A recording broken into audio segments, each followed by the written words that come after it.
ไอ้เนื้อผ้าหนุ่มมาอย่างก่อนนี่นะอันนี้เงินอายเด้อันนี้แม่นน้ำพักน้ำแรงไอสู้มาผู้เดียวตั้งแต่พ่อแม่ไอไล่ไอออกจากเงินไอก็มาสู้ผู้เดียวนี่งามบ่ที่ฮักมักบ่โบเอาต้นไอโทรมาเนาะไอกระเป๋าเทไปเบิ่งทางในงามคือลูกไก่นี่งั้นอายสิได้ไปเบิ่งทางในก่อนไปเฮ้ยน้องบ่ได้นี่นะยังบ่มีเงินซื้อแอร์ซื้อพัดลมเถอะประมาณนี้แหละน้องอยู่บ่ได้นี่นะ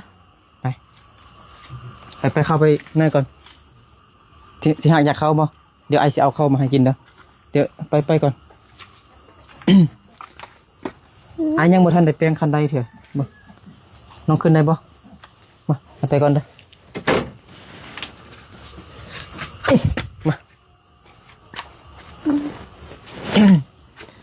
มาขึ้นได้บ่ค่อยๆเด้อสิครับค่อยๆสิฮะนั่งก่อนมักบ่เฮือนอายงามบ่อยากได้ยังบ่เป็นพิเศษบ่นี่ตุ๊กตาก็มีครับตุ๊กตาไอฮักก็ซื้อมาใช่ไหมเอาไว้นี่เนาะโดยฮอนบ่ที่ฮักฮอนบ่ไอยังบ่ได้ติดพัดลมเถอะอันนี้เป็นไงแม่ก็บ่ได้ติดอันนี้เป็นไงอันนี้อาศัยไว้อันวีฮอนบ่ที่ฮักฮอนบ่อ๋อที่ฮักฮอนเด้เห็นบ่อะไรแตกๆเบิดมุ้งไงเนี่ยมุ้งไงเนี่ยมุ้งไอเอาอันนี้นี่มุ้งไงวะมุ้ง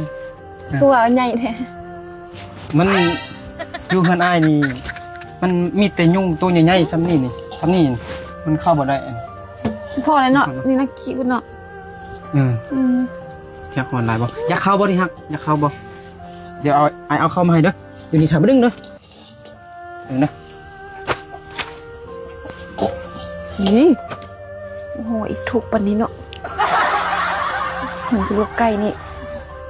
ให้ซิวได้เนาะกระโปกแทะมันก็ยังตัวยังสกปรกใช่ปะกระต่ายมาแล้วที่นักมาแล้วนี่กินข้าวกับแจ้วก่อนเด้อยังบ่ทันไปเข้าป่าหาของกินเถอะกินเลยดิฮะกินเลยอย่างนี้เขาให้หมาวะไอ้น้องกินเด้อยากเข้าแล้วบ่น้องอิ่มแล้วน้องไม่อยากไอ้ก็มีซ้ำนี่เลยมาอายบ่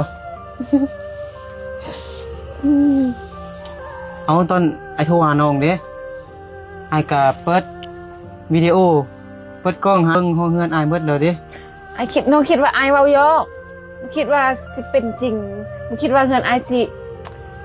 เป็นแบบนี้ก็เป็นแบบนี้แหละเนาะมุงสังกะสีฝนตกใส่กับบ่หัวเลยแข็งๆดีทุกมื้อไอ้กินแบบนี้วะบ่ไอ้ก็กินแบบนี้เลยก็กินซีนเด้บางทีไอ้ก็ไปเลาะป่าก็ได้ตัวกวางตัวฟานมากินนี่ถอยกับกินบ่ลงเด้อกินก่อนที่ฮักเด้อโง่ก็บ่กินต่อไปเราจะสู้ไปนำกันเนาะวันนี้เขาจะว่าตรงๆเลยเด้อแม่ที่ฮักมียังบอกอายบ่บอกอายเพราะว่าเขาเลิกกันซะเขาเป็นแบบนี้ต้องอยู่บ่ได้อยู่กับอายก่อนบ่ต้องอยู่บ่ได้เขาเป็นแบบนี้น่ะน้องบ่สบายบ่สบายบ่จับน้องบ่สบายบ่ต้องมาจับน้องนะบ่สบายบ่เขาเป็นแบบนี้จะกินไรน่ะที่ฮักนอนก่อนพักผ่อนก่อนกินแม่ไอ้กินได้น่ะที่ฮักนอนพักผ่อนก่อนกินบ่ได้อยู่บ่ได้แบบนี้น่ะส่วนอายุผู้เดียวไปเถอะน้องบ่อยู่น่ะเขาต่างกันเกินไปที่ฮักอยู่กับอ้ายก่อน